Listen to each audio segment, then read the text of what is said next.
거룩한 낭비라는 제목으로 우리 하나님의 말씀을 증거하겠습니다. 본문 들어가기 전에 오늘은 우리 늘푸른 선교교회 창립 19주년 감사 예배로 우리 하나님께 드리고 있습니다. 19년 동안 신실하신 하나님께서 선하게 우리 몸된 교회를 인도해 주신 줄로 믿습니다. 여기에 계신 분들 중에 초창기 창립 때부터 계신 분들도 계시고 또 올해 저희 교회에 등록하셔서 또 함께 예배드리는 분들도 계십니다. 하나님께서 한 교회를 세우시고 또 역사하실 때 정말 이전에 계셨던 분들의 기도, 또 수고, 헌신, 이 모든 것이 오늘까지 이어진 줄로 저는 믿습니다. 그간에 특별히 수고해 주신 우리 모든 성도님들께 이 자리를 빌어서 감사의 말씀을 전해드립니다. 또 아울러 최근에 우리 교회 한 공동체 가족을 이루신 분들도 정말 하나 되어서 앞으로 하나님께서 또 펼치실 교회의 영광스러움을 함께 나누며 누리기를 바랍니다. 저도 이 교회의 19년의 역사 속에서 생각해 보면 2012년도 교육 목사로 처음 여기에 왔던 것 같아요. 그래서 그렇게 생각해 보면 9년 다 채우고 이제 10년째고요. 취임한 2015년 기준으로 하면 이제 6년 그리고 이제 7년째 지금 보내고 있습니다. 우리 늘푸른 선교교회를 만나게 해주신 우리 하나님께 감사드리고 저는 여전히 교회의 영광을 꿈꾸고 있습니다. 함께 그리스도의 몸된 교회의 영광을 찾아가고 또 발견하고 누리시는 저와 여러분들 되시기를 주님의 이름으로 축원드립니다. 그런 의미에서 오늘 저희들이 마가복음 14장의 본문은 굉장히 중요한 본문인 것 같습니다. 왜냐하면 오늘 이 본문의 이야기 속에 14장이 이제 15장과 함께 예수님의 순환, 고난, 십자가의 이야기가 기록되어 있는 중요한 장이거든요.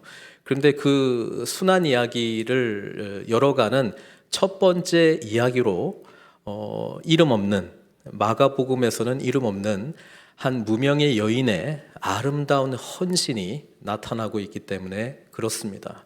저희가 쭉 마가복음을 이렇게 묵상하고 또 함께 나누면서 오늘 창립주일을 맞아 하나님께서 다시 한번 제 헌신을 요구하신다라고 하는 그런 말씀을 준비하면서 좀 받게 되었고요. 오늘 이 여인을 바라보면서 어떻게 하나님께 다시 한번 헌신할 수 있을지 저희가 그 하나님의 깊은 은혜를 발견하는 복된 시간이 되기를 바랍니다.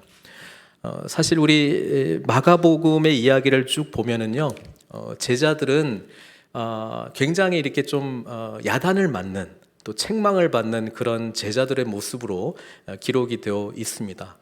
마태복음에 똑같은 제자들이 이렇게 예수님께 야단 맞는 장면을 보면은 마태복음에서는 그래도 믿음이 적은 자들아 뭐 이렇게 약간 좀 그렇게 부드럽게 말씀하시는데 마가복음은 그냥 예수님께서 막 말씀하시거든요.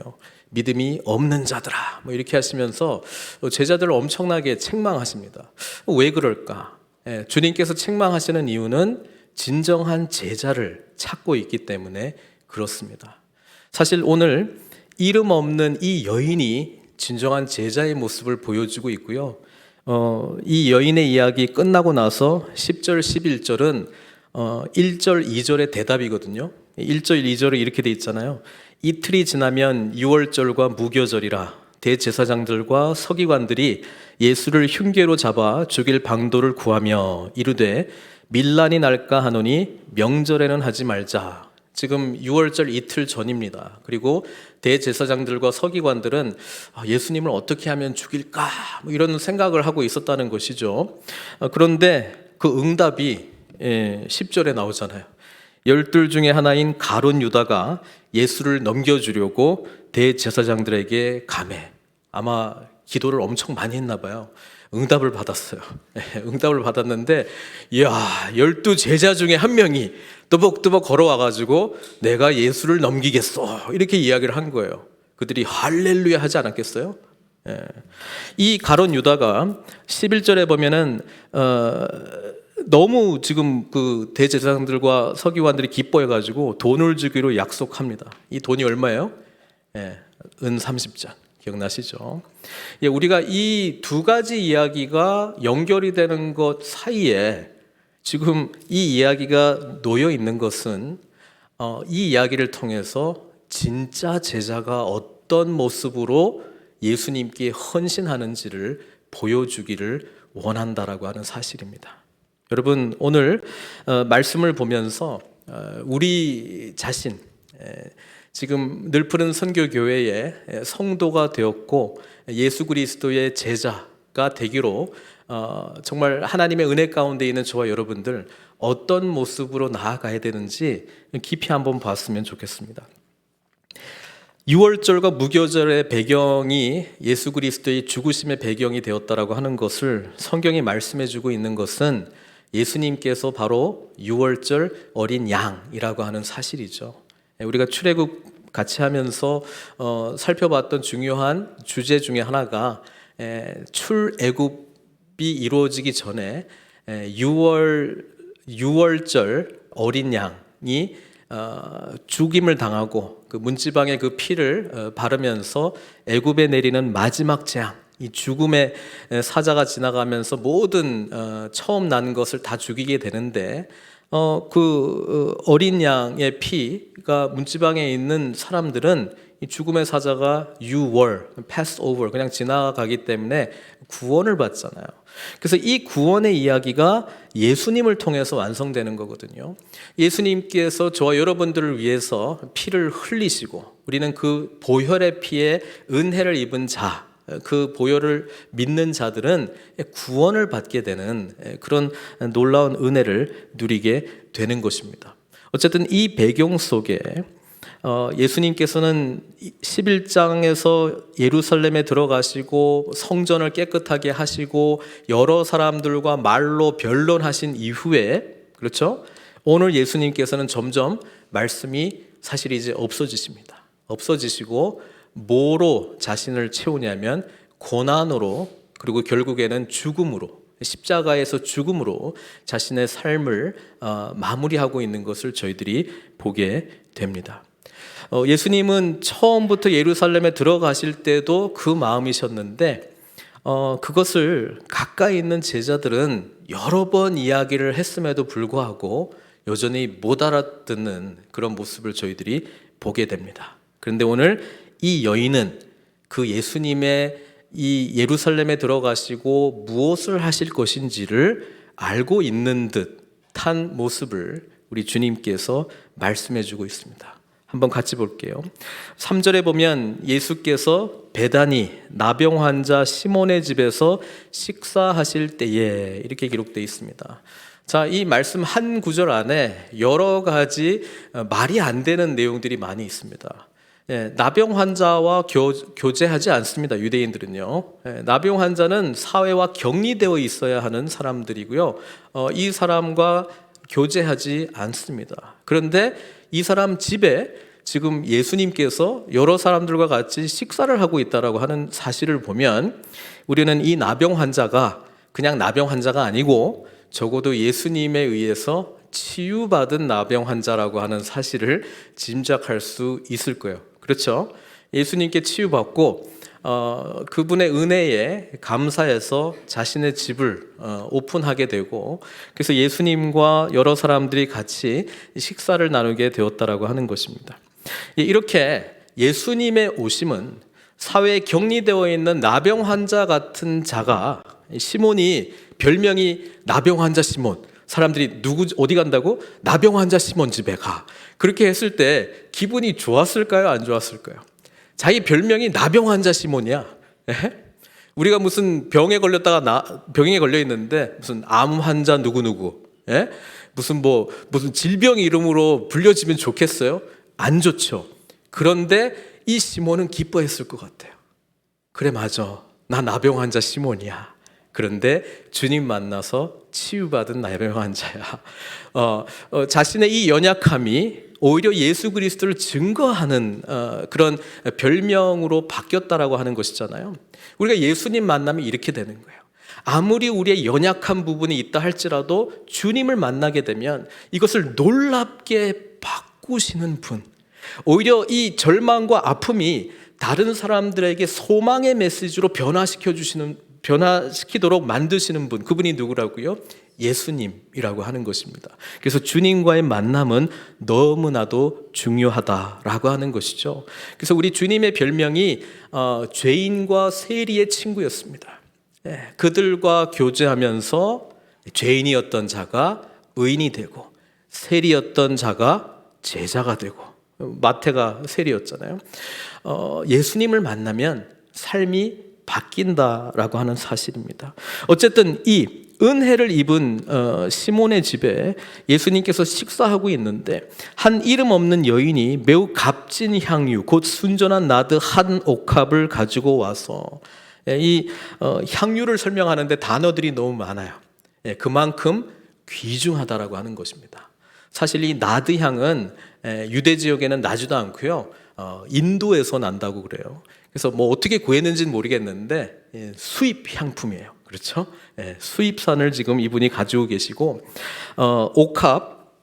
옥합을 깨뜨렸다라고 하는 것은 이 입구가 이제 밀봉이 되어 있는데, 당시에는 풍습이 귀한 손님이 오면은 이렇게 향유를 몇 방울 뭐 머리라든지 이렇게 뿌려주는 게 그렇게 그 사람을 존귀하게 여기는 예의였다고 해요. 근데 이분이 이 위에 부분을 깨트려 버렸어요. 그러니까 뭐예요? 이 병 다시 안 쓰겠다는 거거든요. 이 안에 있는 내용물을 전부 다 쓰겠다는 거거든요. 그리고 이것을 다 예수님의 머리에 부으셨습니다. 자, 이때 우리가 4절에 보면은요, 사람들의 반응이 나타나는데 어떤 반응이 나타납니까? 분노합니다. 막 성질 내고요. 그 다음에 뭐라고 이야기해요? 어찌하여 이 향유를 허비하는가? 이렇게 이야기합니다. 여러분, 이것이 낭비다, 아니면 이것이 정말 좋은 일이다, 가치 있는 것이다, 그 기준은 누가 세우는 것입니까? 우리가 세워요. 이거는 중요한 일이야, 이건 덜 중요한 일이야, 이거는 꼭 해야 될 일이야, 이거는 다음에 미뤄도 될 일이야. 여러분, 그 기준은 저희가 잡을 때가 많이 있어요. 근데 예수님을 믿는 사람들은, 여러분, 그 가치를 누가 정해주셔야 돼요? 예수님이 정해주셔야 돼요. 지금 모든 사람들이 이 여인이 행했던 일을 쓸데없는 일, 낭비하는 일이라고 규정했습니다. 다 동의했어요. 분노했습니다. 더 효율적인 일이 있을 것 같은데, 더 잘 사용할 수 있을 것 같은데, 이거는 아무 의미 없는 거야 라고 이들이 그 가치를 결정해 버렸어요. 여러분, 우리가 주님과 동행하면서 우리의 생각 속에서 바뀌어야 될 것이 있는데, 하나님께서 중요하다고 생각하는 것이 내가 중요하게 생각하는 것이 돼야 됩니다. 하나님의 가치가 나의 가치가 되는 거예요. 그게 예수님 닮아가는 진정한 제자의 삶이라고 하는 것이죠.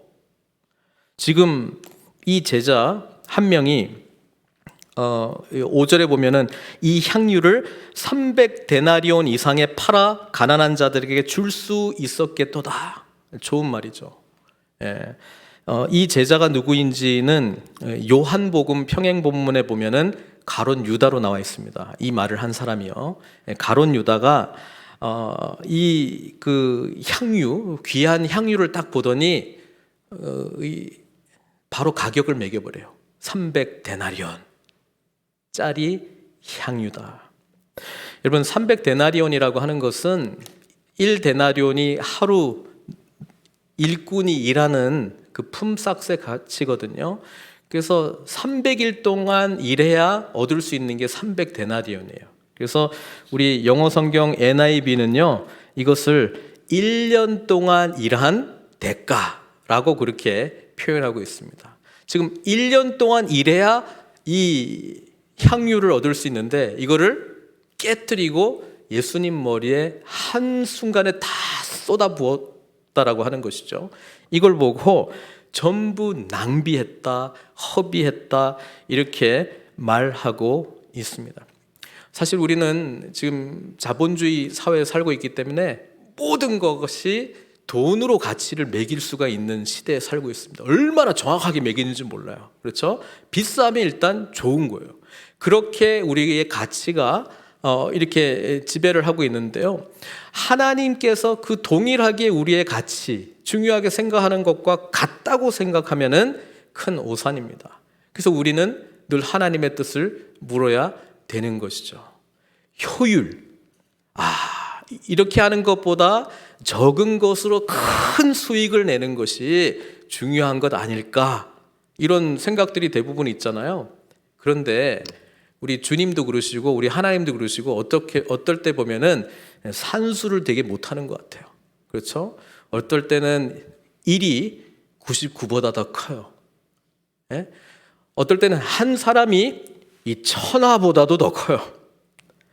그러니까 우리는 하나님의 가치가 우리의 가치로 바뀌는 것이 예수 닮아가는 거예요. 여러분, 우리 교회도 그렇고 우리 자신도 그렇고요.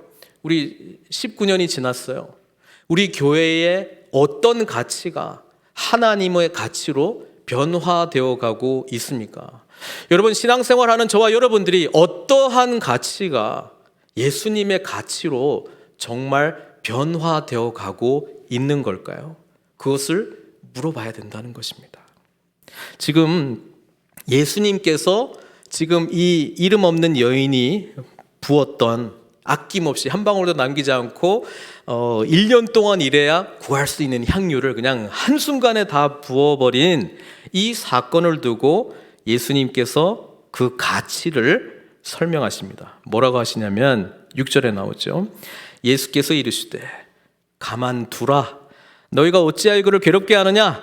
그가 내게 좋은 일을 하였느니라. 굉장히 재밌죠?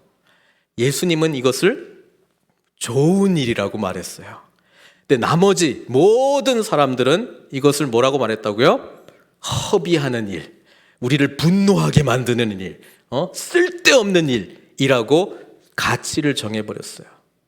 사랑하는 성도 여러분, 때로는요 민주주의 방법이 신앙에서 안 통할 때가 있어요. 이 민주주의 방법을 하면 여러분 이거 가치 있는 일이라고 생각하십니까? 손 들어보세요. 다 분노하면서 아니라고 말했어. 그러면 가치 없는 일이 되는 겁니까? 아니라고 말씀하고 있잖아요. 예수님께서 그 의미를 설명을 해주시는데 뭐라고 말씀하시냐면 가난한 자들은 항상 너희와 함께 있으니 아무 때라도 원하는 대로 도울 수 있거니와 나는 너희와 항상 함께 있지 아니하리라. 지금 이거 가난한 사람 돕자 말자 이런 주제가 아니고 지금 적어도 이 순간만큼은 나의 마음을 유일하게 알아준 사람이 바로 나에게 이 향유를 아낌없이 쏟아부은 이 여인이야. 그러면서 그 의미를 어떻게 설명해요? 8절에 그는 힘을 다하여 내 몸에 향유를 부어 내 장례를 미리 준비하였느니라. 이렇게 말씀하고 있습니다. 주님께서 지금 이 여인이 하는 행동을 해석을 해줬어요. 이 여인이 과연 예수님의 장례를 위해서 내가 정말 귀한 것 1년 동안 일해야지 겨우 구할 수 있는 이 향유를 내가 주님께 부어야지, 이게 주님의 장례를 준비하는 거야 알고 한 것이 아닐 거예요. 근데 주님께서 그렇게 해석을 해주셨어요. 그리고 그 여인은 예수님의 말을 깊이 생각했을 거예요. 그것뿐 아니라 우리 주님께서 뭐라고 말씀하시냐면 9절에 내가 진실로 너에게 이르노니 온 천하에서 어디서든지 복음이 전파되는 곳에는 이 여자가 행한 일도 말하여 그를 기억하리라. 복음이 증거될 때마다 이 여인이 행한 일도 말하라고 말씀하고 있습니다. 기억해야 된다고 말씀하고 있습니다. 그럼 도대체 주님께서 이 여인의 무엇을 본 걸까요? 자, 예수님의 고난은 14장부터 시작이 되는 거예요. 그렇죠? 그럴 때에 예수 그리스도께서 누구신지를 알려준 사람 또는 사건이 바로 이 여인이 행한 일이었다라고 하는 것입니다. 무슨 의미입니까? 여러분, 향유를 붓는 거, 이거를 어노인팅이라고 하는 거거든요. 히브리어로 이런 기름 부음을 받은 자, 뭐예요? 메시아잖아요. 헬라어로 기름 부음, 어노인팅을 받는 자, 누굽니까? 그리스도시잖아요. 지금 이 여인은 자신은 알고 한 것은 아니지만 모든 사람들에게 예수님은 그리스도시다라고 하는 것을 알려준 것입니다. 여러분, 우리가 마가복음 할 때요, 예수님은 그리스도십니다 라고 하는 것을 제자의 입술을 통해서 한번 표현했던 내용이 나오는데요. 그게 어디냐면 8장에 나와요. 8장, 마가복음 8장 우리 같이 했죠. 8장 29절에 보면은 예수님께서 물어봐요. 너희는 나를 누구라 하느냐? 베드로가 대답하여 이르되 주는 그리스도시요 살아계신 하나님의 아들이십니다. 마태복음 버전으로 길게 말하지 않고요, 주는 뭐라고요? 그리스도. 주는 그리스도십니다. 주님은 기름 부음을 받으시는 분이십니다. 주님은 메시아이십니다. 주님은 왕이십니다. 주님은 선지자이십니다. 주님은 제사장이십니다. 이 세 부류의 사람들이 기름 부음을 받았던 존재들이었기 때문에. 근데 여기서는 예수님은 왕이십니다. 그 고백이거든요. 이때 예수님께서 어떤 그리스도이신지를 사실 설명했어요. 주님께서 뭐라고 말씀하셨냐면 30절에 보면은요, 이에 자기의 일을 아무에게도 말하지 말라 경고하시고, 31절, 인자가 많은 고난을 받고 장로들과 대제사장들과 서기관들에게 버림받아 죽임을 당하고 사흘 만에 살아나야 할 것을 비로소 그들에게 가르치시되. 예수님은 처음부터요, 어떤 그리스도이신지를 설명해 주셨어요. 우리를 위하여 죽으시는 그리스도, 그리고 부활하시는 그리스도 심을 설명했습니다. 부활하기 위해서 뭐 하셔야 돼요? 고난받고 죽으셔야 돼요. 그래서 지금 14장부터 주님께서는 고난받는 십자가에서 죽으신 그 그리스도로 이 여인이 한 행동, 기름 부음을 향유를 그냥 머리에 다 쏟아부은 이 여인의 행위를 그렇게 지금 해석해주고 있는 것입니다. 사랑하는 성도 여러분, 우리 예수님께서는 두 번의 기름 부으심이 있었다고 볼 수 있는데요. 첫 번째는 언제예요?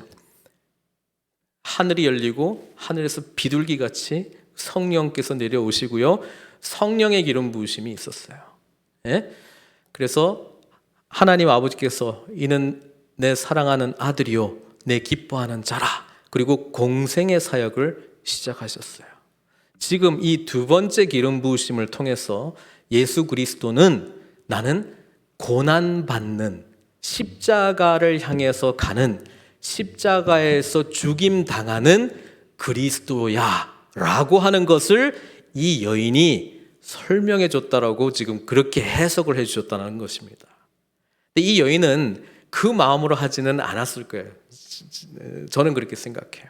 그러면 어떤 마음으로 이 여인은 정말 1년 동안 일해야 구할 수 있는 이 향유를 아낌없이 주님께 부을 수 있을까? 저는 이 질문 안 하고, 여러분 이 여인을 보십시오. 우리 19년 동안 하나님께서 신실하게 지켜주셨습니다. 이 여인과 같이 우리도 귀한 것 쏟아냅시다. 이렇게 설교하고 마무리하면 아멘 하시겠어요? 아멘 하셨네. 끝내. 이 여인이 어떻게 이것을 주님께 드릴 수 있을까에 대한 힌트는 사실 요한복음에 나와 있습니다. 요한복음에 보면 이 여인의 이름이 드디어 밝혀집니다. 같이 한번 볼게요. 요한복음 12장 2절에서 3절을 보면은요, 이렇게 기록되어 있어요. 거기서 예수를 위하여 잔치할세 마르다는 일을 하고 나사로는 예수와 함께 앉은 자 중에 있더라. 마리아는 지극히 비싼 향유 곧 순전한 나드 한 근을 가져다가 예수의 발에 붓고, 여기서는 이제 발에 부었다 이렇게 기록되어 있습니다. 또 1절은 안 읽었지만 날짜도 좀 틀립니다. 6일 전에 이렇게 되어 있거든요. 자기 머리털로 그의 발을 닦으니 향유 냄새가 집에 가득하더라. 이것을 어떻게 정리를 할 수 있을까 이렇게 좀 누가 물어본다 그러면 뭐 다 부었잖아요. 그러니까 머리도 붓고 발도 붓고 다 부을 수도 있을 것 같고요. 그 다음에 마가는 예수님께서 행하셨던 일들을 연대기적으로 그대로 적었다라고 보기는 좀 어렵습니다. 왜냐하면 해마다 예수님께서 예루살렘을 적어도 한 번 이상 가셨다라고 하는 게 요한복음에 나와 있는데, 마가복음이나 마태복음은 마지막 한 주 동안에 십자가를 가시기 위해서 예루살렘에 간 것으로 기록이 돼 있거든요. 그러니까 마가는 어떤 주제, 예수님께서 행하신 일에 대한 분명한 신학을 가지고 기록한 것으로 우리가 생각해 본다면, 지금 예수님의 죽으심의 의미를 잘 설명하고 있는 이 여인의 향유를 부은 사건을 예수 그리스도의 제자인 가룟 유다가 배반하고 또 대제사장들이 예수님을 죽이려고 하는 이 음모의 이야기 속에 이 이야기가 설명해 주고 있는 거예요.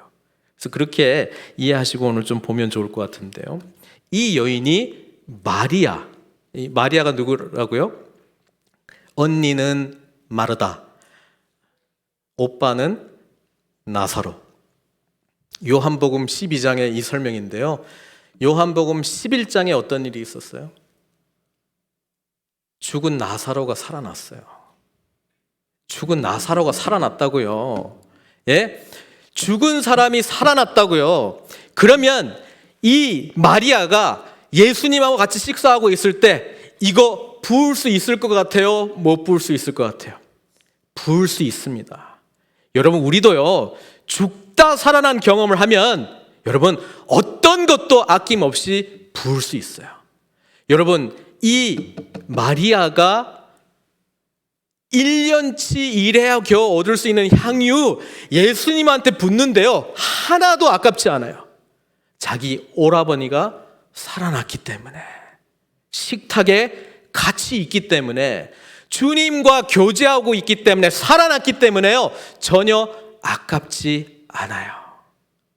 그런데 우리 주님께서 저와 여러분들을 위하여 죄 가운데 심판받아 죽을 수밖에 없는 저와 여러분들을 위하여 대신 십자가에서 죽으셨다가 살아나셨다라고 하는 그 사실이 정말 믿어진다면 저와 여러분들은 어떻게 예수님의 이 놀라운 은혜에 반응할까요? 이 여인보다 더 하면 더했지 덜 하지는 않을 거예요. 사랑하는 성도 여러분, 우리가 보기에도 좀 아까운 것 같아요. 야, 1년치 벌어가지고 귀한 거 내가 하나 겨우 구했는데 이거 주님께 주는 게 아깝다라고 하는 생각이 든 것은, 여러분, 다른 것이 아니라 예수님께서 저와 여러분들을 위해서 십자가에서 죽으신 사건이 나에게 감격의 사건으로, 예수님과의 만남이 인격적인 사건으로 나에게 실체화되지 않았기 때문에 그런 거예요. 그 경험이 없으면 그렇게 못하는 거예요. 여러분, 우리가 어떻게 헌신적인 삶을 삽니까? 저와 여러분들을 위하여 자신의 생명, 땀방울, 핏방울 하나도 남김없이 먼저 쏟아내신 주님의 은혜를 경험했기 때문에 저와 여러분들이 똑같이 헌신할 수 있는 것이지, 그 은혜를 알지 못하면 우리의 헌신은 지적으로 공부한다고 알아서 된 예수님이 우리를 그런 헌신으로 인도하실 것 같습니까? 아닙니다. 결국 신앙의 문제는 저와 여러분들을 위하여 과연 주님께서 십자가에 자신의 모든 것을 쏟아내시고 죽으셨는가? 라고 하는 그 진리가 저와 여러분들에게 진정한 진리로 여겨지는가? 그게 핵심입니다. 사랑하는 성도 여러분, 예수님의 가치가 우리의 가치가 되기 위해서는 그분의 생명의 가치가 나를 대신한 가치라고 하는 사실이 전인격적으로 깨달아지고 경험될 때에만 우리는 이런 헌신보다 우리 생명을 내어놓는 헌신이 가능하다라고 하는 것입니다. 이걸 태어날 때부터 가지고 나온 사람 나와보라고 해요. 없어요. 이것을 배워나가는 게 신앙생활이에요.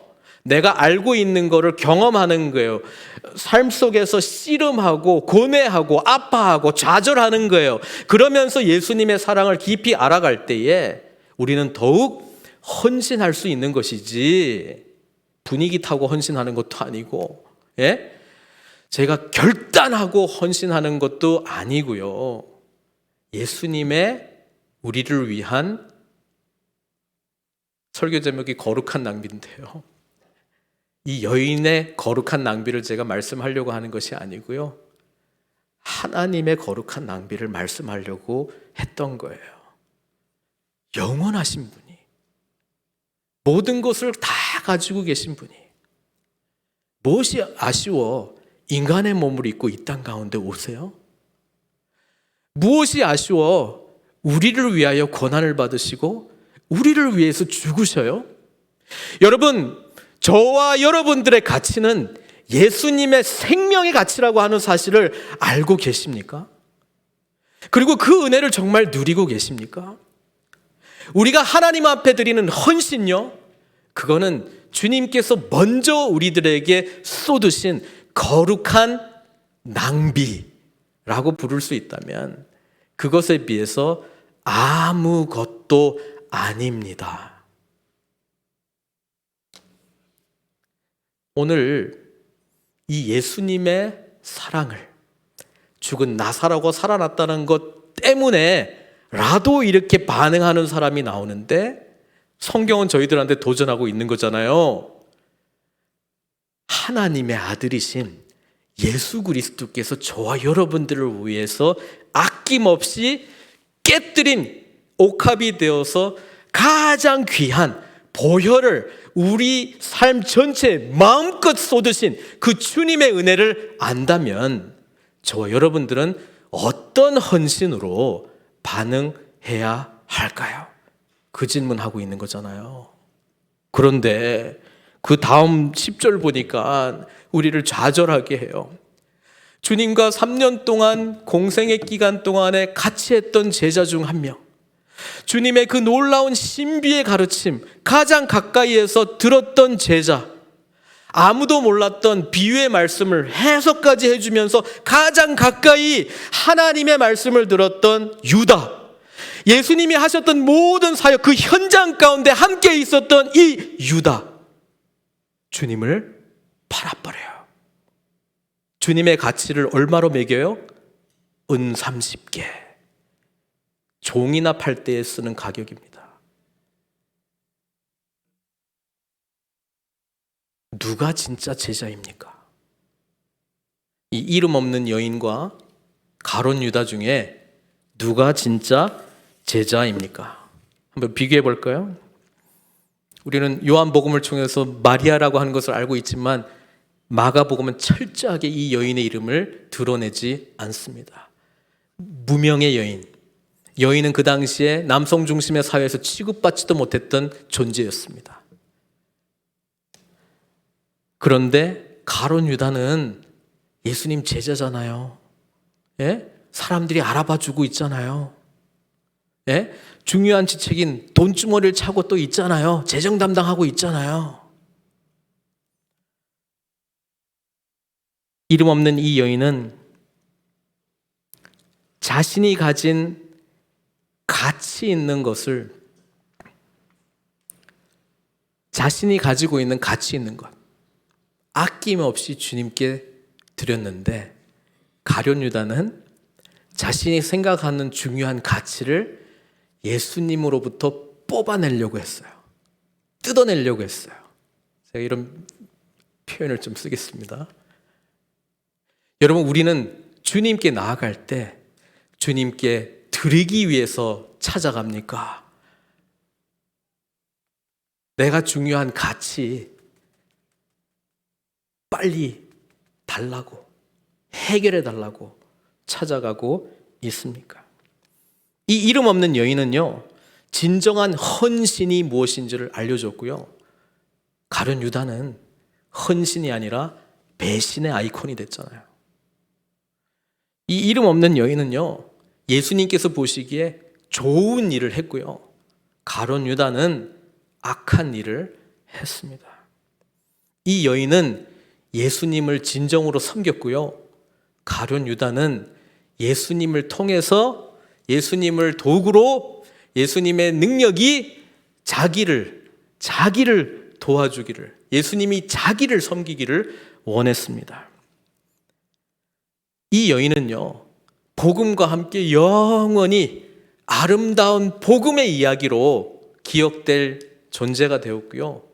가룟 유다는 예수님으로부터 차라리 태어나지 않았으면 좋았을 것을 저주받은 인생으로 마무리합니다. 이 여인은 십자가를 향해서 가시는 예수님의 가치를 제대로 보았고요. 가룟 유다는 예수님 주변에 맴돌고 있기는 했는데요, 자신이 차고 있는 돈주머니의 가치에 더 무게중심을 두었던 자였습니다.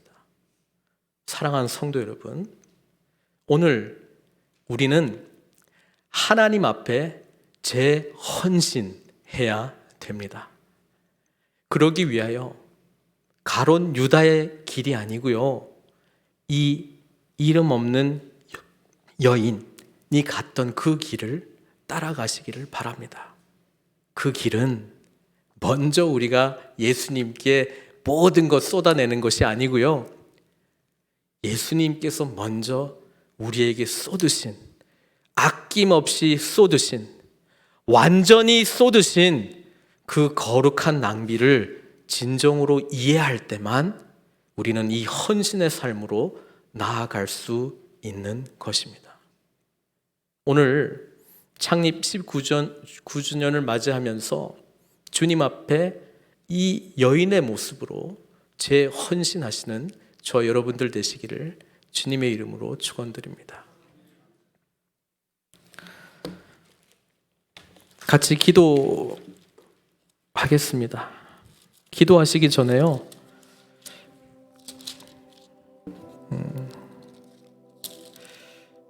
주 달려 죽은 십자가, 이 찬송가가 좀 깊이 묵상이 되었는데요, 제가 1절과 4절 가사만 한번 읽어드릴게요.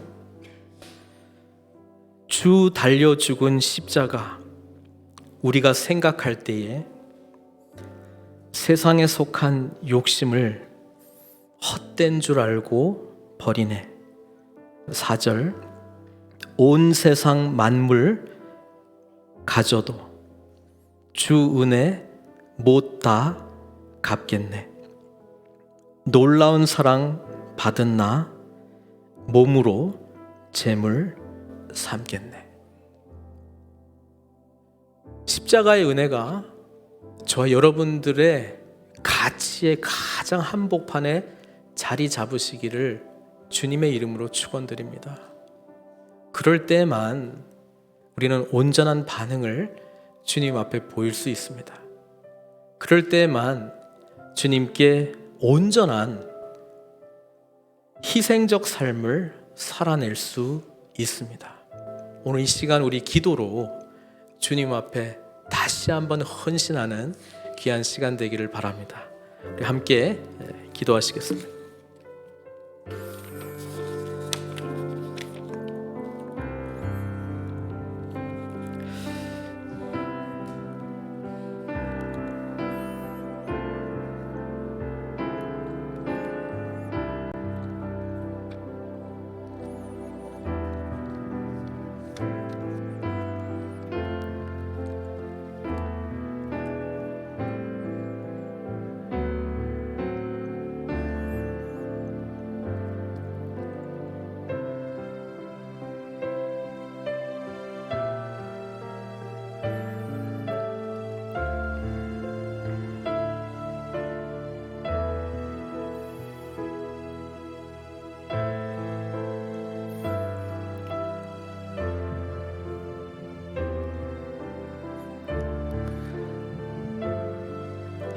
하나님, 진정한 제자의 삶을 살기를 원합니다.